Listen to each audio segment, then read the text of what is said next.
Hello साथीहरू नमस्कार। मेरो युट्युब च्यानल मेरो कृषिमा तपाईहरुलाई फेरि पनि स्वागत छ। यहाँलाई आज चाहिँ मैले यो खोर्सानीको यस्तो अवस्था देखाउँदै छु। यो चाहिँ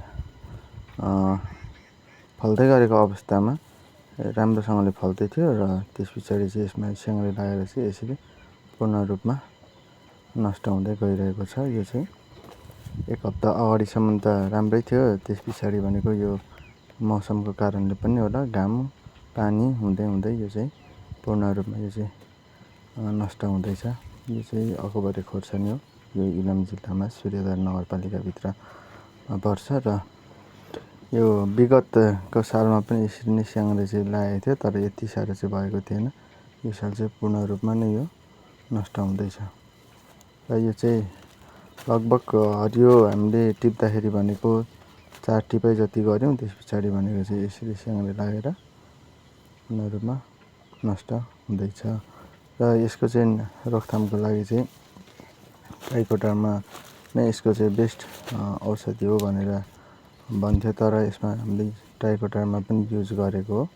यसको बोटदेखि लिएर यसको जरासम्म भिज्ने गरी ट्राइकोडर्माले स्प्रे गर्दाखेरि पनि यसको चाहिँ नियन्त्रण भएन र यसरी यो चाहिँ नष्ट हुँदै गइरहेको छ र यसको चाहिँ दीर्घकालीन समाधान चाहिँ अब यो खोर्सानीको चाहिँ देखिएन र यसको चाहिँ अब दीर्घकालीन समाधानको लागि चाहिँ कुनै औषधि पनि छ जस्तो चाहिँ लागेन।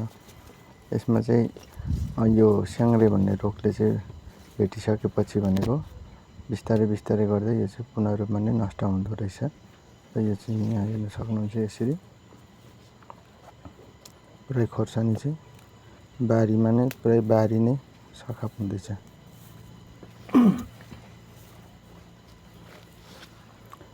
यो चाहिँ बोट पनि एकदम मजाले आएको थियो र यसमा चाहिँ फल पनि मजाले फल्ने क्रम चाहिँ थियो, तर यसमा बिस्तारै बिस्तारै यो जब फल लाग्न थाल्छ तबदेखि चाहिँ यसमा यो स्याङ्रे भन्ने रोगले चाहिँ ओइलिने रोगले चाहिँ आक्रमण गर्दै जान्छ र एउटा दुईटा गर्दै गर्दै यसमा चाहिँ पूर्ण बारी नै यसरी नै रोपे जति सबै यो खोर्सानी बारी नै सखाप भएको छ र यसमा चाहिँ अब पूर्ण रूपमा कुनै नियन्त्रण छ भने चाहिँ साथीहरूले मलाई पनि सेयर गरिदिनु होला, कमेन्ट गरिदिनु होला।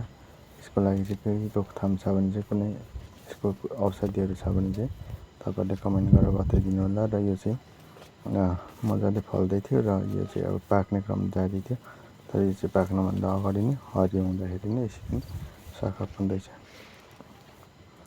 यो अकबरे खोर्सानीको चाहिँ यो नियन्त्रण गर्ने चाहिँ यो रोगको चाहिँ केही औषधिहरू छ भने, दबाईहरू छ भने चाहिँ तपाईँहरूले मलाई कमेन्टमा भनिदिनु होला। हस्त साथीहरू, तपाईँहरूले यो भिडियो हेरेर कस्तो लाग्यो तपाईँहरूले प्रतिक्रिया दिनु होला र मेरो च्यानललाई सब्सक्राइब, लाइक, कमेन्ट गरिदिनु होला, ताकि यस्तै भिडियोहरू फेरि पनि म लिएर आउन पाऊँ यहाँहरू सामु।